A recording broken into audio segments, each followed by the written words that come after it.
So what is told here is we've got a standard normal distribution. This is the notation. In the notation, this is your mean, and this is your variance. Which, if your variance is 1, then your standard deviation is 1 as well. Yes. Oh, thank you. That would have been a very bad video for a very long time if you hadn't noticed the little red light was on. Okay. So we've got a standard normal distribution, and in this situation, when they say, what is the probability that the z-score is less than 2.68, we can draw our normal distribution. I know my crayon work is not up to standard on this one, but label where 2.68 would be. Imagine that says 2.68. And shade the area that represents that probability. Remember that the area under this curve is always 1, or 100%. So if we can find the area of the shaded part, we will figure out the probability of that happening. So we go to our calculator and get this value. How do we do that? Do you remember what buttons we push on our calculator to get the 0.996? Take it out.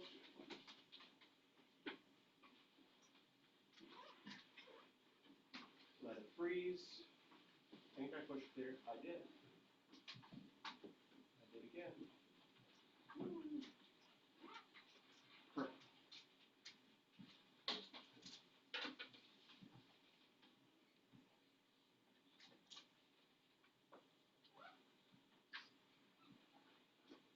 So while we're waiting, you can see if you remember how to get it. All right. Second distribution. Normal PDF or normal CDF? CDF. The C stands for cumulative, and you're adding up all of this area. Normal CDF. What's our lower score? Well, it's going down forever. So you could either do a big negative number if you wanted to. Sometimes in the textbooks they say choose this -1, -1 button to the 99, meaning that's like -1 times 10 to the 99. That would be a huge number. So sometimes you'll see them using very big numbers like that. The upper one here is 2.68. Our mean was 0. Our standard deviation was 1. For those of you that have to type it in because it doesn't come up in the menu, so if you have a TI-83 calculator, if you don't type the 0 and 1, it does it automatically. So if you don't type in the mean and standard deviation, it assumes a standard normal one. But if you, obviously if the mean was 8 and the standard deviation was 3, you'd have to type that in. So we push enter here, and we get the 0.996 answer that we see. Again, I like drawing the normal distribution and the curve. It helps me visualize that, yes, this should be almost 100%. According to the 68, 95, 99.7 rule, this is almost everything. Just a tiny little bit is not covered.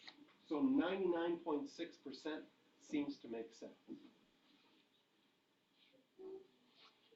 Second example. Again, draw the picture.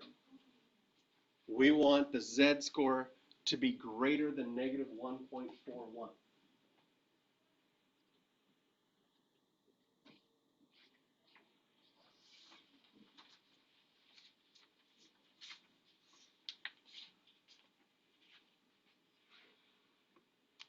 Type it into your calculator and see if you also get that answer. And then once you have that one, try the third one as well. Draw the picture, type it into your calculator.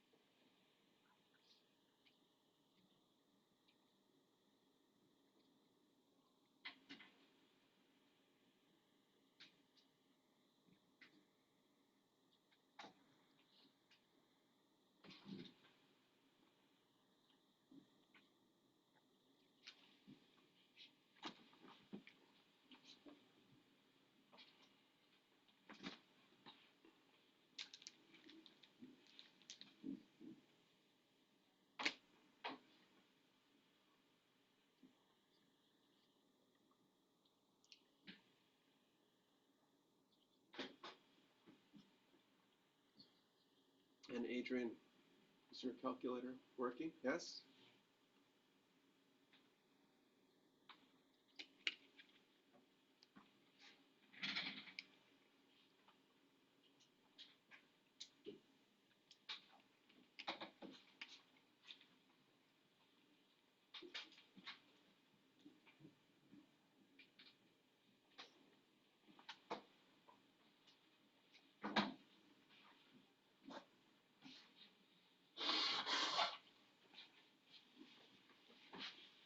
And how do you do on the last one?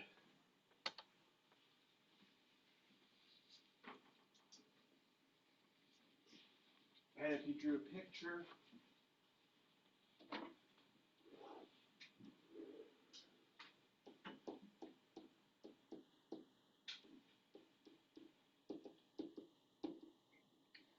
between 0.2 and 1.71,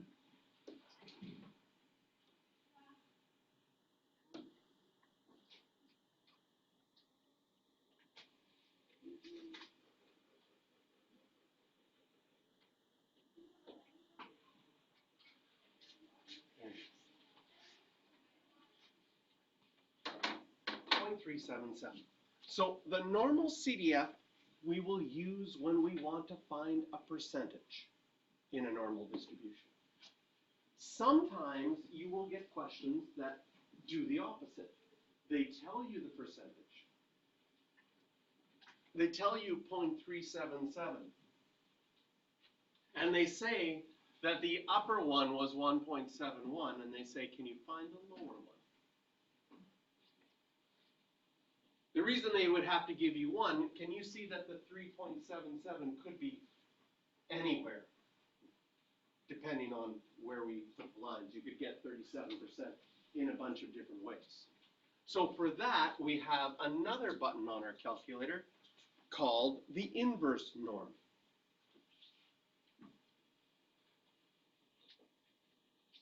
An inverse norm button is right under the normal CDF button. So this calculates a score for us. And if I would do inverse norm, so here's an example. If I would do inverse norm and I said 20%, 0.2, the mean was 0 and the standard deviation is 1, that would be a standard normal curve with 0, 1, 2, 3, 1, 2, 3.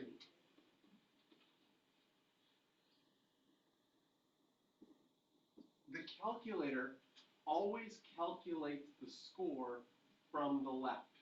So what it would do is it would pick somewhere here and say, if this area is 20% or 0.2, I'm going to find this score right there.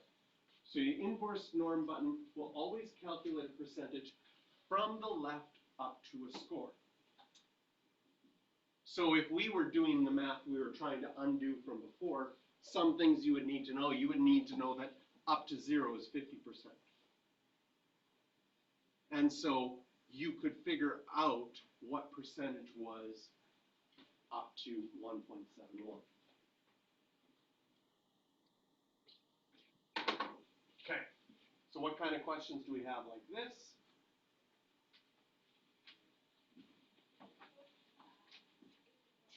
These are the results on the math class. Obviously, they studied more than you did for your probability test. The average was 60. The standard deviation was 7.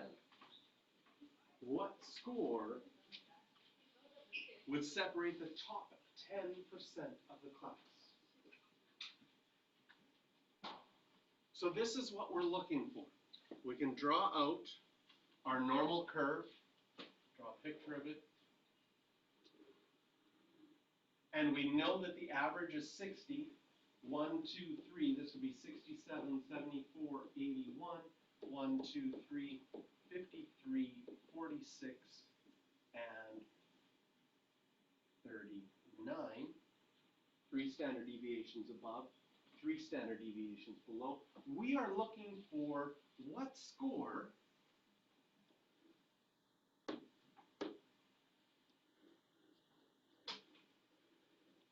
makes this the top 10%. And the inverse norm button always goes from the left. So if it's the top 10%, inverse norm from the left would be 90%. Unless we have the new calculator, I'm going to show you what this looks like. So I wrote 0.9 coming from the left, 60 and 7. But I think, here we go. Push enter. Yeah, so it comes from the left. Technically, the newer version lets you switch from the right. So you could have done 10% and switch it from the right. But here, area 0.9, paste it in. That actually adds the word left in there. And we get 1.28. Oh, I need to second. Inverse norm, I need to put in my mean and standard deviation. So my mean was 60, my standard deviation was 7. The answer I got before was 1.28. 68.97, so rounded to 3 sig figs would be 69.0. And what I figured out first was the Z-score. To be in the top 10%, you just have to be 1.3 standard deviations above the mean, which isn't that much above the mean, if you think about it. So anybody who got higher than 69% on this test was in the top 10%.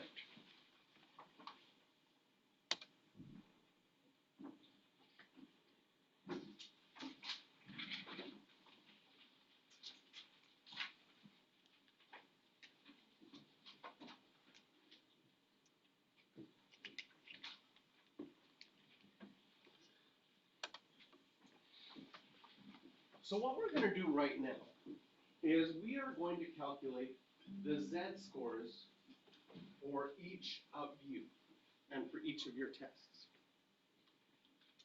Okay? So for each of your tests, first of all, there was the test that had 20 questions and 5 choices. To find the mean of the 20-question test, number of questions times probability, does it make sense that the average would have been 4 right? 4 out of 20. And we also had a formula for the standard deviation. Do you remember this formula? No, you don't. But you can look it up on your formula sheet, right? The N times P times Q, which would be, in the 20-question quiz, 20 questions, probability of getting it right, 1/5, probability of getting it wrong, 4/5. Multiply this out.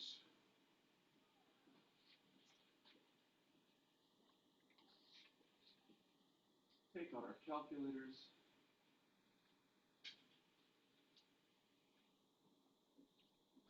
.7,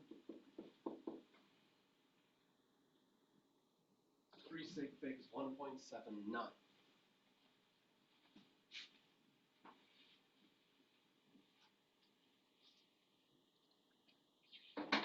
Now, for the people that did the 25 mark question, your mean would have been 25 times 1/3,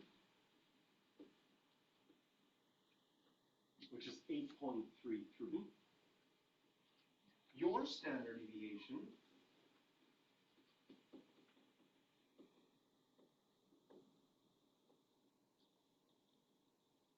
I rounded, I have to use the rounding symbols.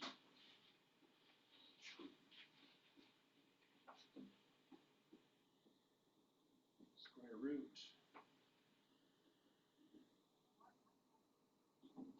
2.36 to 3 sig figs.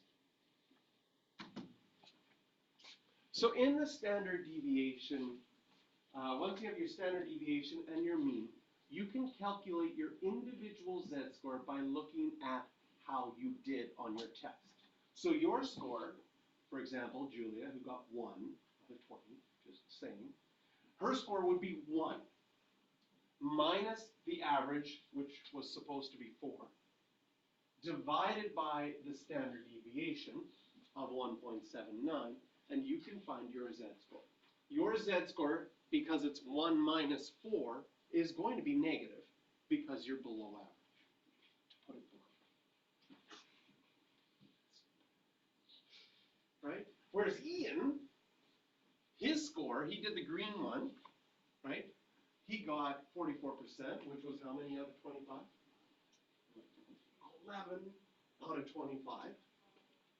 He will have 11 minus 8.33 divided by 2.36 to find out his z-score. So I want you on your, you can even do it right on your bubble sheet, write down what your z-score is. So now we can compare the best to the best and the worst to the worst on our multiple choice test.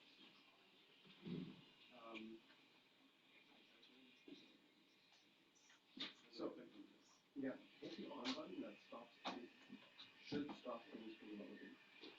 Usually the break. Then I take a battery out of that.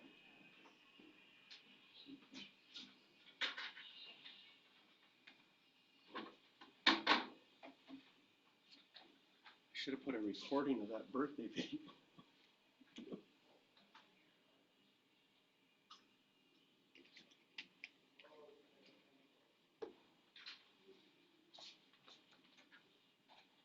Okay.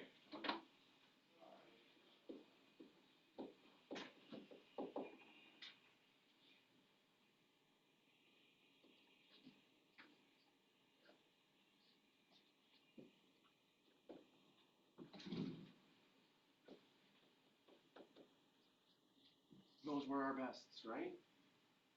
And Ian, you wrote the green test, so he's going to.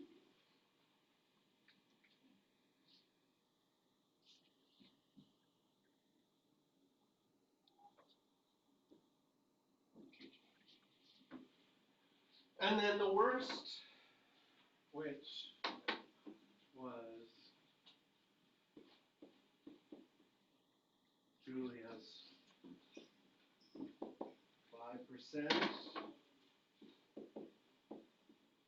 and Eddie's 16%.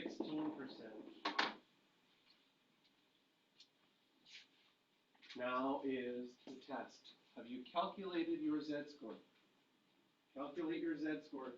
Plug in your score minus your average divided by your standard deviation for your test. Find your z-score. Everybody should have their z-score. You can write it right on your bubble sheet, except for you, because you haven't found out yet. Do you want me to just mark it with someone else's? Good. When I put it through the scanner thing, other teachers walk in and go, just go, for every mistake it makes that noise. And then they go, oh my goodness, that kid did so bad.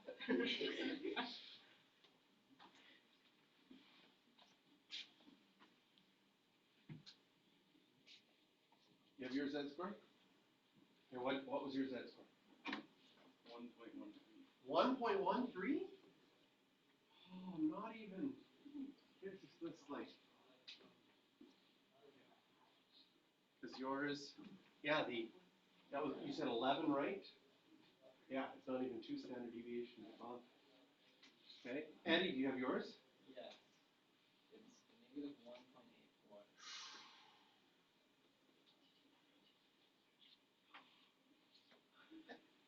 Yeah, you're better at being worse than Ian is being at good.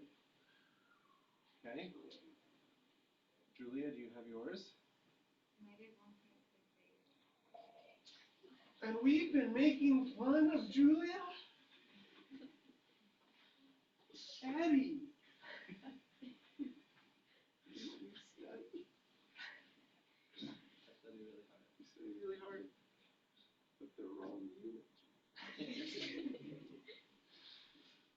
Okay.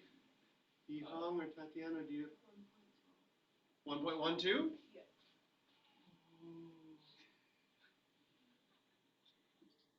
Ian is still the winner. Just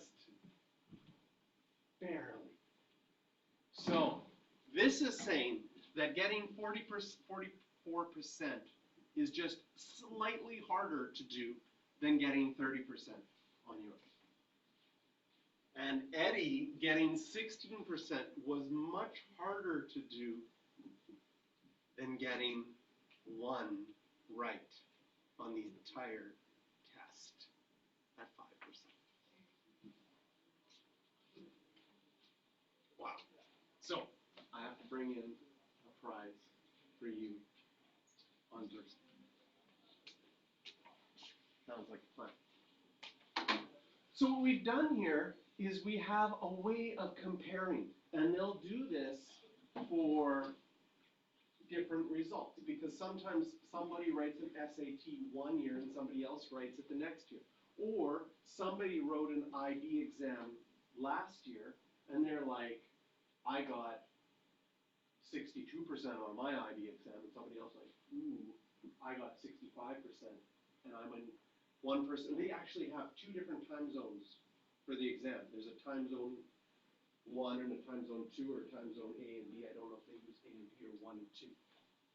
And every year, ours is harder. At least it's been for the last little bit.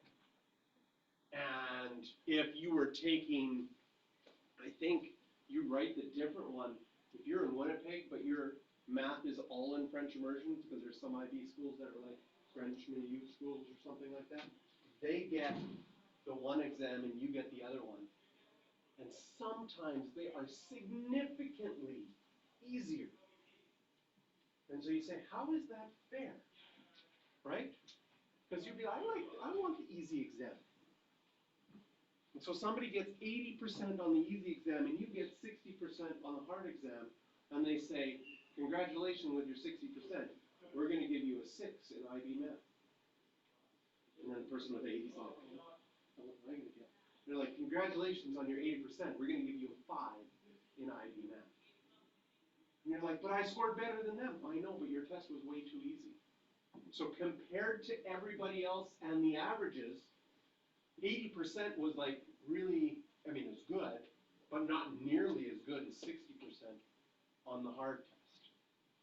And that's when you hear people say marking on the curve, that's what they're looking at. They're looking at what was the average on that test. They're also making an assumption that if they have a large amount of students from all over the world writing one test, and another large amount of students from all over the world writing the other test, on average, the students are about the same. If we have a large amount. That's not perfectly true, but statistically, if you take a random group of people, 2 random groups of people, they should be, on average, very similar.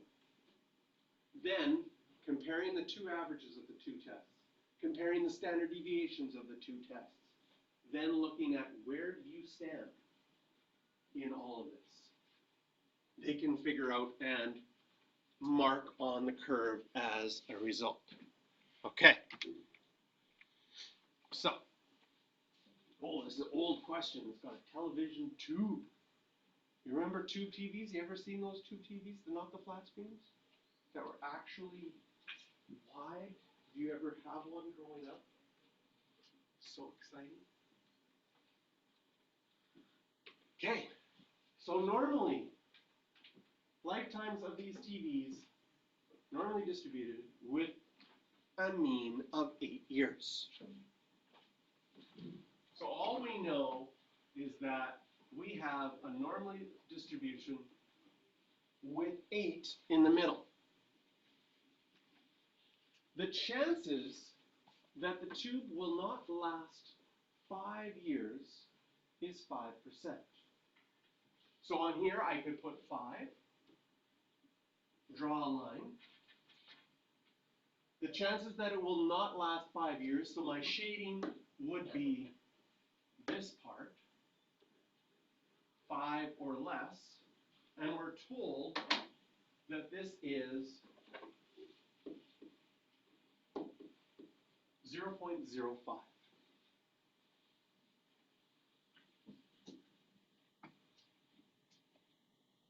So we had two things on our calculator. We had normal CDF, which found percentages, and we had inverse norm, which found scores. So here we have the percentage.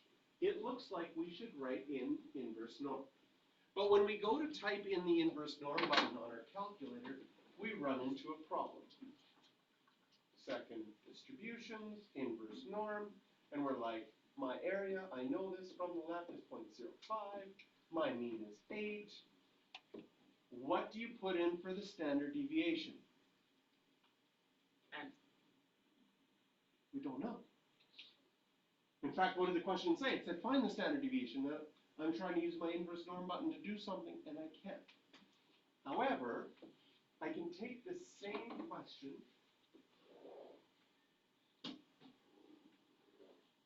and say, well, if the average in a standard normal distribution is 0, I know that, ooh, that's bad. There we go. Much happier.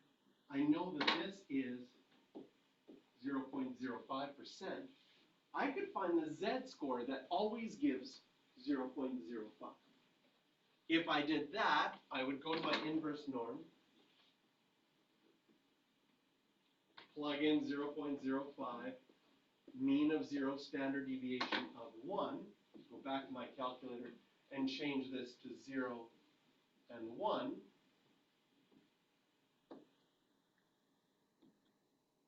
Negative 1.64. I know that this z-score is negative 1.64. Why is that helpful? Well, in my z-score formula, I now know my z-score, negative 1.64. I know the actual score was 5. I know that the average was 8. And now the only thing I don't know is the standard deviation.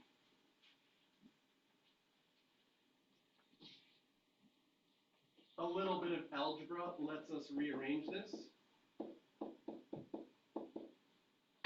So I could go to my calculator. I could take negative 3, divide it by negative, or I could just go the second answer because I have all those decimal places there. Push enter, and I get 1.82.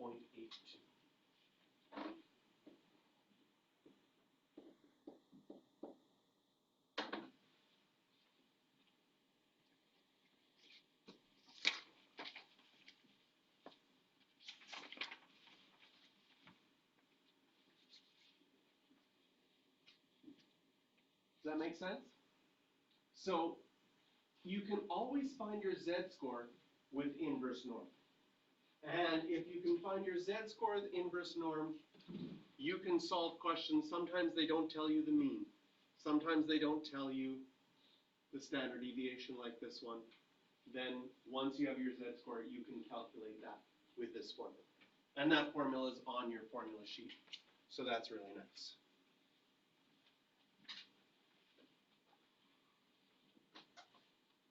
This notation, the 2, that's your mean. The 3 squared is your variance, and sometimes it's written that way, 3 squared, so you could see that your standard deviation would be 3.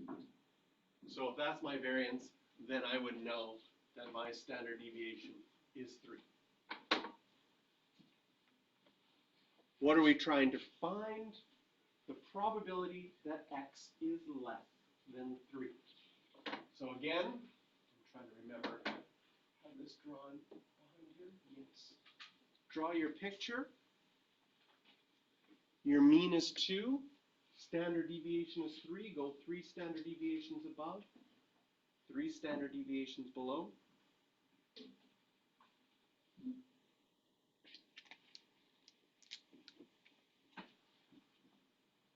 And if you want to find a probability, will you use normal CDF or inverse norm?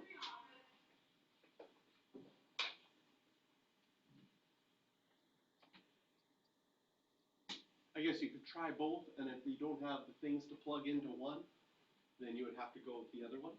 But this will be a normal CDF question.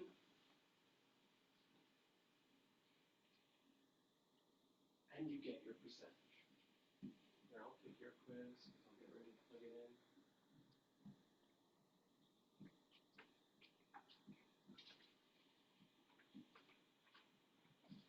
Oh, here Ian is so excited about his chocolate bar, and then Chan.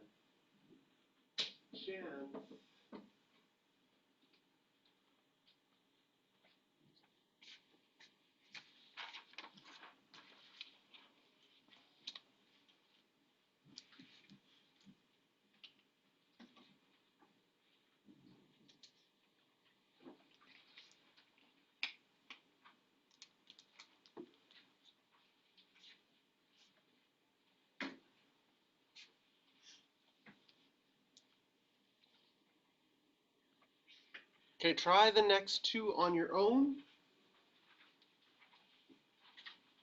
I'll put up the answers in a bit. What did you do on the last ones? Did you get 0.0228 to 3 sig figs? Standard deviation would be 2. You want to find the probability greater than 10.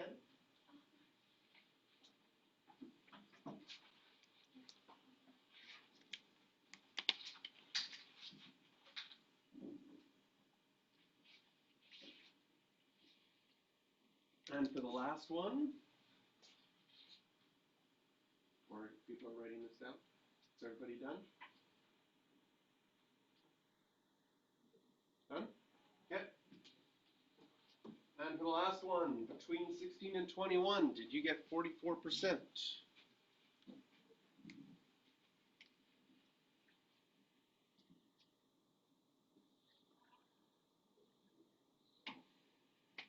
So notice in this one, that is a 16 there, but that means your standard deviation is 4.